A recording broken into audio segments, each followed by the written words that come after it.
अभी आपको बताएं कि तुर्क सदर रजब तैयब एर्दोगान ने इसराइल पर हमले की धमकी दे दी। तुर्क सदर रजब तैयब एर्दोगान ने कहा कि अमेरिका ईरान मुज़ाकरात नाकाम होते रहे तो तुर्की इसराइल को उसकी जगह दिखाएगा। तुर्की जिस तरह लिबिया और काराबाख में दाखिल हुआ था, इसी तरह इसराइल में भी दाखिल हो सकता है। इसराइल ने सीज फायर के दिन भी सैकड़ों लिबनानी कत्ल किए। तुर्क सदर ने नेतन्याहू को हिटलर करार दे दिया। इसराइल पर हमले की धमकी। लेकिन अब क्योंकि मुज़ाकरात जो है वो कामयाब नहीं हुए तो एक नई सिचुएशन है पाकिस्तान के लिए भी। लेकिन तुर्की और इसराइल का मामला बहुत गर्म हो गया कि क्या इस्लामाबाद में जो टॉक्स हो रही थी वो फेल हो गई हैं। आप ये कह सकते हैं कि डिसअपॉइंटमेंट है। यस, मतलब कहाँ से प्रेशर आ रहा है, कौन क्या इसका सिलसिला चल रहा है, ये इसके वाले से आपकी क्या खबरें? अमरीकी नायब सदर जेडी वैंस जो हैं उन्होंने वाजे किया कि ईरान ने अमरीकी शराइत कबूल करने से इनकार किया, जिसकी वजह से ईरान के साथ किसी हतमी मुआहदे तक नहीं पहुंच पाए। तो मैं ये आपको कह रहा हूं कि इसको खमेनी साहब को बिल्कुल पता था, ईरान ने जवाब दे दिया है।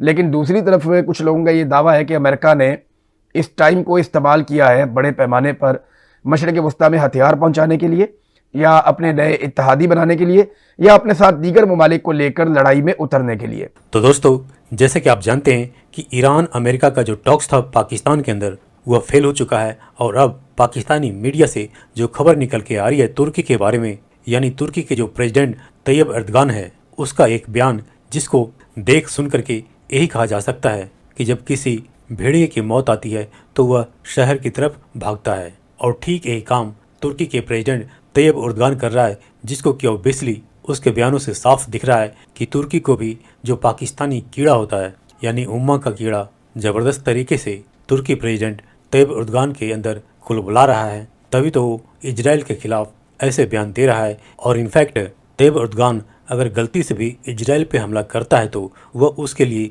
सबसे बड़ी गलती होगी, क्योंकि आप जानते हैं कि तुर्की खुद नाटो का एक मेंबर है। और वैसे ही अभी यूरोप के कई देशों में तुर्की के नाटो मेंबर में होने पर काफ़ी एतराज़ है। तो तुर्की का इजराइल पे हमला एक नया ही डायमेंशन पैदा कर सकता है। तो दोस्तों, आइए देखते हैं आज की इस लेटेस्ट वीडियो को। साथ ही आपसे रिक्वेस्ट है कि प्लीज़ चैनल को सब्सक्राइब करके हमें सहयोग दें। Thank you.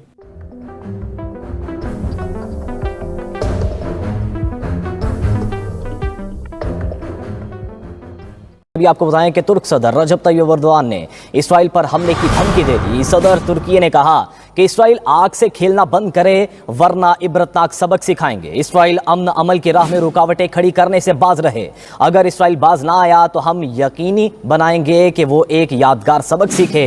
तुर्क सदर का लबनान और ईरान का दिफा करने के अज़्म का इजहार। वाज़ेह किया कि लबनान और ईरान पर कोई भी हमला तुर्की पर हमला तस्वुर किया जाएगा। इलाक़ाई अमन को सबोतास करने की कीमत इसराइल को चुकानी पड़ेगी। अगर जंग जारी रही और अमन कायम ना हुआ तो इसराइल पर हमला हम पर फर्ज होगा। लेकिन अब क्योंकि मुज़ाकरात जो है वो कामयाब नहीं हुए तो एक नई सिचुएशन है पाकिस्तान के लिए भी। लेकिन तुर्की और इसराइल का मामला बहुत गर्म हो गया। इसको BBC ने भी रिपोर्ट किया है, पूरी दुनिया ने रिपोर्ट किया है, क्योंकि ईरान की सहूलतकारी का इल्ज़ाम लगाया तुर्की के ऊपर इसराइल ने। इसराइली वज़ीर आज़म नेतन्याहू ने न सिर्फ तुर्की के ऊपर अटैक किया बल्कि जनूबी कोरिया के ऊपर भी अटैक किया, उनकी क़यादत के ऊपर भी निशाना बनाया। और एक और जो स्टेटमेंट ख़ास तौर पे एर्दोगान का था, उस स्टेटमेंट के ऊपर इसराइली काफ़ी सीख पा हुए हैं, जिसमें स्टेटमेंट में तुर्क सदर ने यह कहा कि अगर पाकिस्तान सालसी ना कर रहा होता या इस वक्त पाकिस्तान के अंदर सालसी ना हो रही होती तो तुर्की इसराइल के खिलाफ जंग में शामिल होता। ये बहुत बड़ा स्टेटमेंट है, क्योंकि देखिए तैयब एर्दोगान ने अपनी कौम को यह बताया कि सालसी हो रही है, लड़ाई का खात्मा हो रहा है, इसीलिए अब तुर्की इस लड़ाई से बाहर है। अदरवाइज तुर्की ने यह बताया कि अगर ये सालसी ना होती और जंग चलती रहती तो तुर्की इस लड़ाई में इसराइल के खिलाफ शामिल हो चुका होता। तो इसराइल का इत्तेहादी अमेरिका है।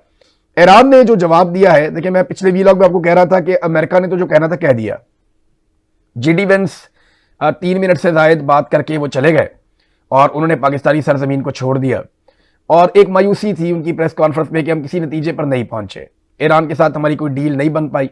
उन्होंने दावा किया कि उन्होंने काफ़ी लचक दिखाई और ईरानियों ने लचक नहीं दिखाई और ईरान की जानिब से वो मुतालबात नहीं माने गए जो अमेरिका ने सामने रखे, और अमेरिका ने बड़ी लचक दिखाई। इस किस्म की बातें उन्होंने की। अब मैं आपको कह रहा था कि जब ईरानी बात करेंगे तो चीज़ें बड़ी क्लियर हो जाएंगी। सबसे पहले तो कालीबाफ का जो ईरानी वफद के सरबराह थे उनका पहले स्टेटमेंट आपको बताता हूँ। लेकिन एक चीज ना हमें एक और अपने दिमाग में रखनी पड़ेगी, जब मुज़ाकरात होते हैं ना तो आपने कैपेसिटी भी देखनी होती है कि दोनों तरफ से किस तरह के लोग मुज़ाकरात में मौजूद हैं। अब अगर आप मवाजना करें ना तो ईरानी वफद के अंदर 4 तो पीएचडी थे, ये डॉक्टरेट हैं, अपनी अपनी फील्ड के मास्टर्स हैं, ये पीएचडी लेवल के लोग हैं, प्रोफेसर्स हैं, स्कॉलर्स हैं। अब इनकी जहानत और इनकी जो काबिलियत है उसके ऊपर कोई उंगली नहीं उठा सकता। वो अपने शोबों में शानदार लोग हैं, उनकी कैपेसिटी बहुत ज़्यादा है लंबे मुज़ाकरात करने की, उनके आसाब बड़े मजबूत हैं, उनका एक एकेडमिक करियर है बड़ा शानदार। दूसरी तरफ जो अमेरिका से लोग आए थे वो उनकी वो कैपेसिटी नहीं थी। अगर आप देखें तो एक डोनाल्ड ट्रंप का दामाद है, तालीमी काबिलियत भी वो नहीं है, उनके आसाब भी उस तरह के नहीं हैं जैसे एक आदमी के ट्रेंड होते हैं। जो दिखाई दे रहा है उसमें अमेरिका को काफ़ी दिक्कत हुई। अगर आप जेडी वेंस की वो प्रेस कॉन्फ्रेंस निकाल कर सुने तो ऐसा लगता है कि वो पूरे कॉन्फिडेंस में नहीं थे जैसे कॉन्फिडेंस में वो अमेरिका में होते हैं, और उन्हें बहुत जल्दी थी कि मुझे ज़्यादा सवालात ना सुनने पड़े। उन्होंने सिर्फ एक टोकन किस्म की प्रेस कॉन्फ्रेंस की, यानी वो 52 सेकंड बोले और कुछ 30 सेकंड 32 सेकंड उन्होंने जो हुआ उस पर बात की, और उसके बाद 2-3 सवालात के बहुत मुख्तसर जवाब देके वो निकल गए। जितने अहम सवालात थे उन सारों को उन्होंने छोड़ दिया, उनके जवाब उन्होंने नहीं दिए। अब वो सवालात के जवाब हम तवक्को कर रहे थे कि ईरान की जानिब से आएंगे। ईरान ने स्टेटमेंट जारी किया है, लेकिन बहुत सारे सवालों के जवाब अभी भी बाकी है। जो ईरान की जानिब से सबसे तगड़ा जुमला है अब तक वो वजीर खारजा एराकची के बयान में से रिपोर्ट हुआ है। उनका जो जुमला है ना उसके अंदर सारा जवाब है कि अमेरिका मुज़ाकरात की मेज पर वो सब कुछ हासिल करने की कोशिश कर रहा था जो वो जंग के मैदान में हासिल नहीं कर सका। हम यहां नेक नियति के साथ आए थे, पाकिस्तान से रवानगी से कबर जो जेडी वेंस की प्रेस कॉन्फ्रेंस थी वो गैर जरूरी थी। अब स्टेटमेंट देख लेते हैं काली बाफ का। अमेरिका से मुज़ाकरात के खात्मे के बाद सोशल मीडिया पर उन्होंने अपना बयान जारी किया। उनके 5 ट्वीट हैं जिनके अंदर उन्होंने तफसील लिखी हुई है। अब मुख्तसर मैं आपको बता देता हूं। स्पीकर ईरानी पार्लियामेंट ने कहा कि मुज़ाकरात में ईरानी वफद ने मुस्तकबिल से मुताल्लिक इक़दाम किए, लेकिन मुखालिफ फरीक इस मरहले पर ईरानी वफद का एतमाद हासिल करने में बिलाखिर नाकाम रहा। यानी बदएतमादी है अमेरिका के ऊपर, और अमेरिका ऐसी कोई यकीन दहानी नहीं करवा सका। उन्होंने कहा कि अमेरिका ने ईरान की मंतक और उसूलों को समझ लिया है, अब वक्त आ गया है कि वो फैसला करें कि आया वो हमारा एतमाद हासिल कर सकते हैं या नहीं। अब ये इंपॉर्टेंट है। देखिए, जो अमेरिकन सदर गए हैं वो अपनी बात कहकर चले गए। उन्होंने कहा जी कि हमने ईरान को बता दिया, बड़ी अच्छी ऑफर कर दी है, अगर वो मानते हैं तो ठीक है, ऑफर उनके पास है, बॉल उनके कोर्ट में है। ईरानी क्या कह रहे हैं? ईरानी कह रहे हैं हमने अमेरिका को समझा दिया कि हम क्या चाहते हैं और आगे बढ़ने का रास्ता क्या है, अब बॉल अमेरिका के कोर्ट में है। तो दोनों एक दूसरे के ऊपर डाल दिया। लेकिन दूसरी तरफ कुछ लोगों का ये दावा है कि अमेरिका ने इस टाइम को इस्तेमाल किया है बड़े पैमाने पर मशरिक़ वस्ता में हथियार पहुंचाने के लिए, या अपने नए इत्तेहादी बनाने के लिए, या अपने साथ दीगर ममालिक को लेकर लड़ाई में उतरने के लिए।